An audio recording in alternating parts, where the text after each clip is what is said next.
Good morning. I'm from Pakistan. I'm Noor Fatima, and most of you have been there in last night in the Pakistan's evening in the Pakistan presentation, as well as such a soothing music. So I belong to that country, and today I'm trying to share some of the ideas with you on culture impact on economic growth, a little bit in the US perspective, EU perspective. So I thought I will introduce Pakistan, though it is done last day, but still. And before I start for talking about any other region, I will talk about, as you got quite a stronger impression of Pakistan last day, that the presentation which I'm going to make has heavily linked with the economic structure of any country. So if I start from Pakistan, let's see the Pakistan has the second largest salt mine, fifth largest gold mine, and fifth largest coal reserve, and seventh largest copper mine. And Pakistan is 11th largest wheat producer, 12th largest rice producer, and 5th largest milk producer.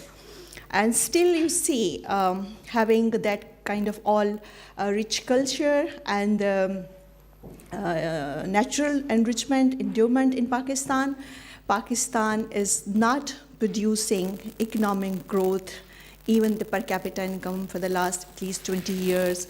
So it is not only the Pakistan, there are so many other countries in the world that they are not the same.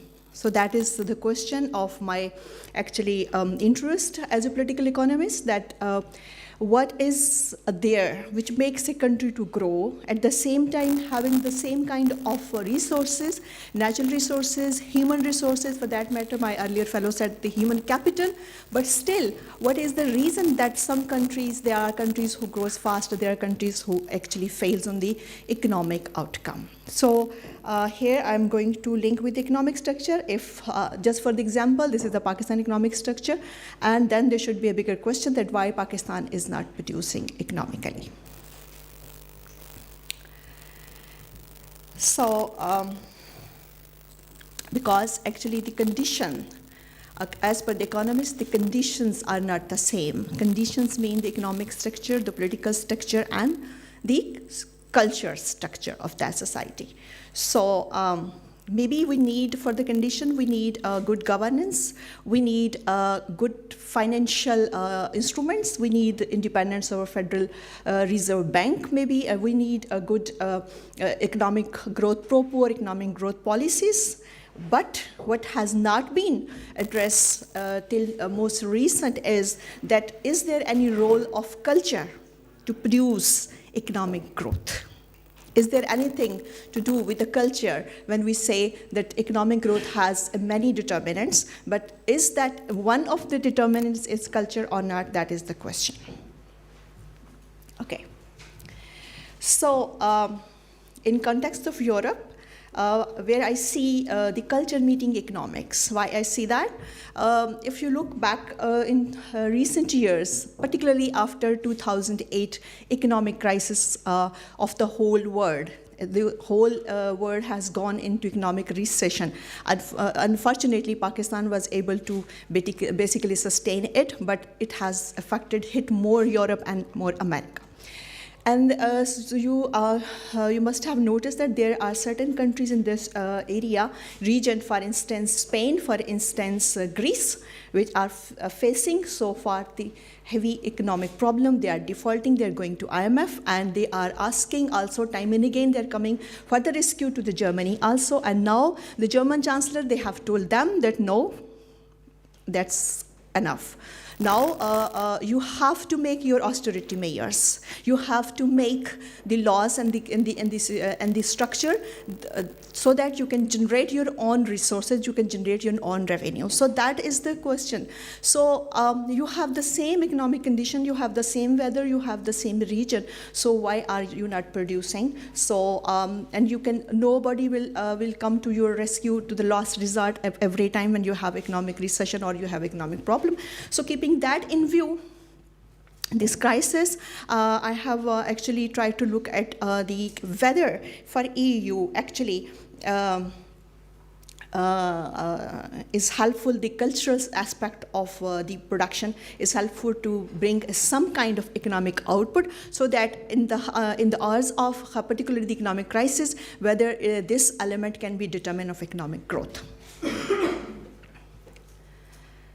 So why this cultural element has been outside the economic purview so far? Because economists, for the long time, they have been thinking that the cultural productivity, as compared to the high knowledge-based economy, high knowledge-based structure of Europe, is vis-a-vis to the culture economy is very low. Culture economy has a very low productivity. It has a low value, basically. It doesn't have an enterprising kind of a value, so that it was not a main factor of crafting the economic policies of EU.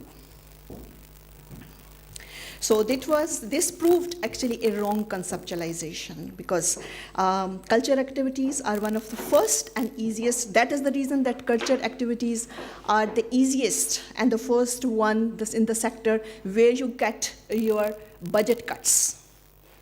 And then the recent crisis, post 2008, there are so many countries in the Europe which has actually faced the cut in their film festivals and their other cultural activities, and the budget has gone down. Exceptional is for Germany, who has increased their budget. I will show it later. So keeping that in context in view, my hypothesis is that culture has a positive impact on economic growth in societies with high level of trust, respect, and self-determination, and low level of obedience. So keeping my paradigm of the study of economic and culture, because culture studies is not just enlightenment. Culture studies we don't have to define it in a narrow way. Culture studies has a very larger concept, a larger portion of the economic activities. So in that way, what I would say that culture has a positive impact, provided that a kind of social values inculcated in the society as well as in the system, that is most trust, respect, and self-determination, and low levels of obedience. Why did I say the low level of obedience? If anybody can explain it. Any idea? Obedience is not forced. It flows naturally. Obedience is not forced. Yes, in isolated society, the obedience is higher. Obedience actually reduces your autonomy. Autonomy reduces your lesser power of innovation, and lesser motivation for experience. When you don't experience, actually, look at the Edison. He has broken how many bulbs before he came to the finest bulb. So, looking at the economic indicator of just to be in the context of that relation, let me see in 2007 to 2010, where the world, Euro area, East and Central Europe, and then Russia. Euro area is separated because Euro is not still the currency of the whole Europe, it is just the European Union. So you look at the Central Europe, for instance, you will see it has, Euro area particularly, it has the least GDP during the time of 2007, which is pre-crisis time, economic crisis, and then you look at 2010, which is the post-crisis. So the most hit area is the Euro area. So is it the solution that every time we should go to IMF? It is the solution that every time a bigger country in the region should help the smaller country? No, of course there are certain other avenues, and that is the culture also. So what was the effect of such kind of a lower growth? It was like employment reduction, which has been dropped by 2.1% at the end of 2008 and end of 2009. 2.1% is actually for 27 countries, it's quite higher. And the major level of reduction was in construction and manufacturing, remember, which is the actually center place of the higher production of the EU. So, for instance, there's other. I won't go for all kind of details. It's there. For instance, Germany was the only country who performed best with only 0.4% fall in employment. That has been linked with your higher. So, what other effect is that it not only affects the numerical figures of the public debates, of the public lectures or public documents, but it reduces your visits also, your hotel accommodation, the reservations also. So, and the hotel accommodation and the visits of the people is not only have the monetary benefits, but also it is linked to the culture.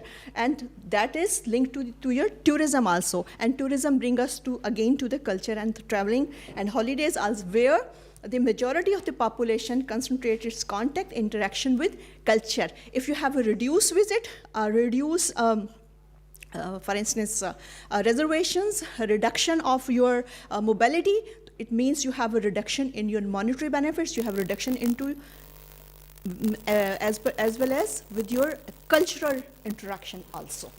So this is how it is also linked. For instance, we come to the culture. If we look at the detail, the German theater suffered a 7% fall in the visitors number in the 3 seasons before the crisis, that is 2007 to 2008. The people were so much actually cautioned about this crisis already that they may have made their own decision, because economics is not something of just making a kind of charts and a different mechanism and different strategies and theories. Economics is about your behavior. The way it's called, as per Adam Smith, it is a rational behavior of a person. When we talk about behavior, why do we try to maximize our interest in the market? And why the investor tries or producer tries to maximize their interest in the market? Because they both are motivated by their behavior, and behavior is automatically linked with your cultural values. So this is what I have explained already, that economics was known as the dismal science, and now it is, but after the Adam Smith, after the Karl Marx has linked the economics and the role of religion economics and the role of special relation also. Why the revolution, the Enlightenment revolution came in France? Why not in Britain? Why industrial revolution came in Britain? Why not in France? So the space has its own relationship. So it has an effect on economics. So Adam Smith and Max Weber, and after that coming the economists, they actually tried to link the behavior with economic output. So as we talk about fluctuation of the economy, so due to this fluctuation of the economy and the very hardcore economy and their negative impact, negative outcome, the literature and the studies and the empirical studies, they have now coming towards the culture growth determinant as a culture growth as a determinant of economic outcome. So if we go to the, now we have been hearing for the last 3 days also that there is a need of a creative economy, a creative economics. So what is that creative for me? If we just try to map it out, it is like we have to mix economic activity with the culture activity, with the scientific creation, and as well as technological, because it is a digital society now, particularly for the Europe, it is true that you have a digitized everything. So digital society, the scientific development, the technological advancement makes the cultural actually production more effectively for economic growth as compared to the region like we have in South Asia. We have a rich culture, but we don't have a combination of culture as well as with the technology. So this technology can help the society like Europe to digitize and to facilitate further and to bring it to a larger level to the cultural activities. Okay.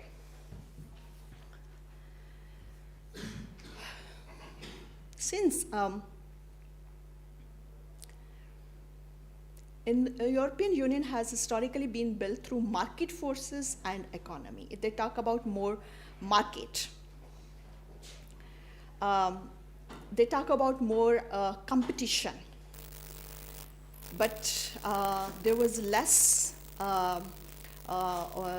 focus on your culture and creative industries in the Europe. That's why we see a lot of technological development, lot of marketing, a lot of market commodities, but we'll see less marketing of the traditional commodities. Just for your interest, I have placed this here, the percentage of persons working from home. Now from home means what? For informal sector. Means not very big, having a big entrepreneur office or not big enterprising. It is just like, for instance, a very smaller activity related to your cultural production. So if you look at the EU 27, I hope it is a bit visible. EU 27, you will see, for instance, the whole volume is 25% of this cultural sector, and less 50% of that sector has been covered by the person who are working from home or casual worker. I mean, they are interested, they are motivated for their own reasons, but not because of that it is enterprising. So that shows a lesser cultural focus of the national policies of the European Union for their states. Okay, when the people were asked, I have taken it through a study, which is made by Eurostat. Okay, what are the barriers the people actually, sometimes people find it difficult to access culture or take part in the culture activities. Which of the following, if any, are the main barriers for you? Multiple choice. So they were given the choice. So if you look at the major portion of this pie, it goes 42% people said they have a lack of time. Do you think it is true? It is true per se of the survey, but is that the case actually? Okay. That is not the case if you look around the other reasons. For instance, 13% people say lack of knowledge of cultural background. You might have a time, but you don't have intent to go because you don't have a knowledge. And then 16%, more than that even, they say limited choice of poor quality of cultural activities in your area.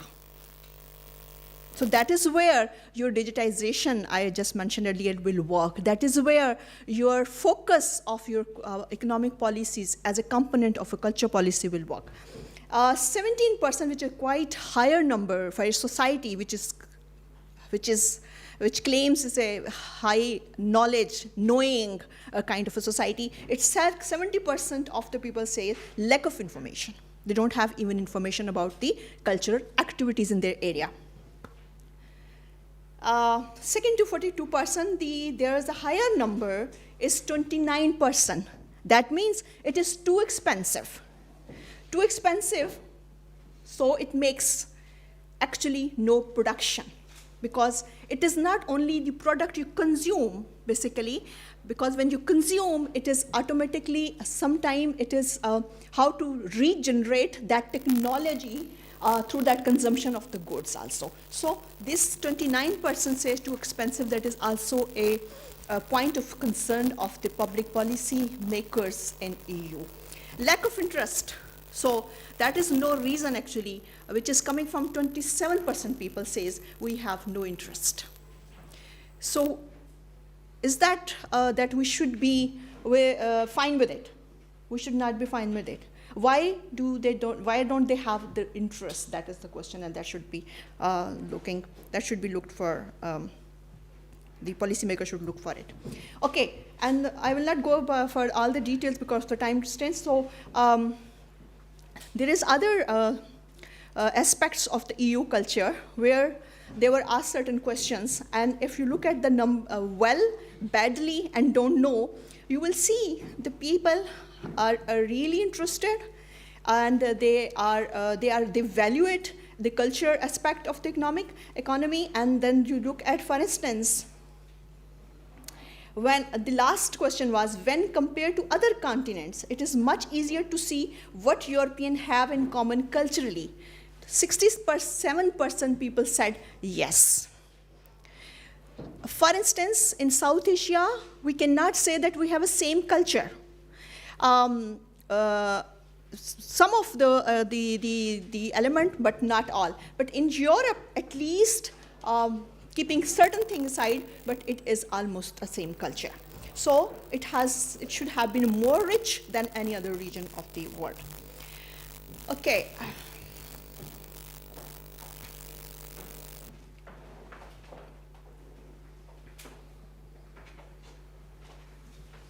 So I have actually explained it. Okay. So now, as I said, there are so many studies that are going on for the relationship, how it is intertwined between economics and the culture. They say that there is always a higher growth in those regions that exhibit higher level of good culture values. And that is, what is the good culture value? It is your trust. It is your belief in individual, generalized morality, and low obedience, as I said.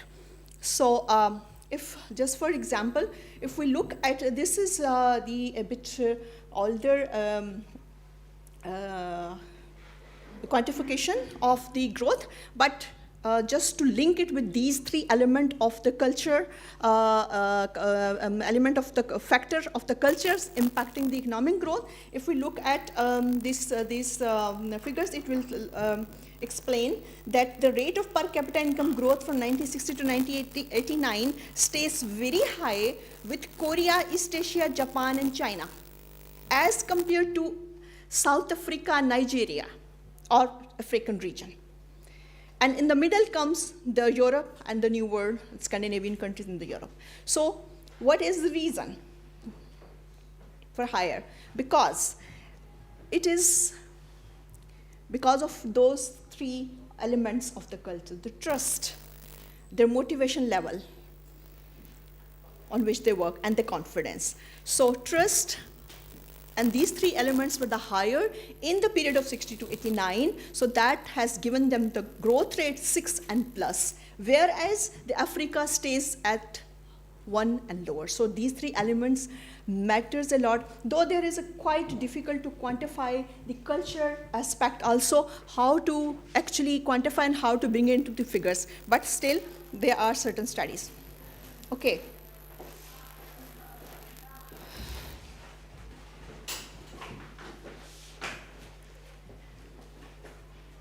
Why the culture is, why the trust is important? Because trust gives you a predictability as a whole, as a nation. It brings you a value, and it also reduces the transaction cost. And then there is also, it is linked with the savings also. The saving is economic parameter also, but it is a cultural parameter also. And saving is automatically linked with your otherwise investment. And the other element, I have to go a bit fast, is a generalized morality. What is the ethical standards, then autonomy, I discuss, and ethics of hard work. And I will just now actually go to my key policy drivers, but could be how the economic growth can be driven culturally, and what should be the basically the priority of EU is the skill development of youth. It's not that I'm saying that I'm going to undermine the youth. It is skill development means the cultural, because the youth is not very much motivated for a cultural activity or the cultural skill. Improving access to finance. Naturally, when you have a smaller business, it needs subsidization of the government, because it doesn't have that much enterprising value. Expansion of the marketplace and new business. When you have a digitized economy, expansion is very easy, and you can give access to the international market. Expanding beyond the EU boundaries, of course, buttressing cross-sectoral fertilization, a stronger regulatory environment, because in the beginning you need subsidization, or you need to keep the smaller business away from the bigger learning. So Probably we need a new approach. And what is a change mindset, which should not practice the notion that what is not allowed is forbidden, but to what is not forbidden is allowed. So in that way, probably our role of particularly some of the institution will matter more. For instance, Goethe, for instance, other European institution. Okay. I will end with last slide, that Europe sees itself very much as a Noor, the supplier of expertise, the holder of important values which need to be exported. It needs to be aware that there are a variety of value systems in the world, different ways of thinking, and be open to learning about these. European education system need to develop a great international focus, support multilingualism also. Thank you so much.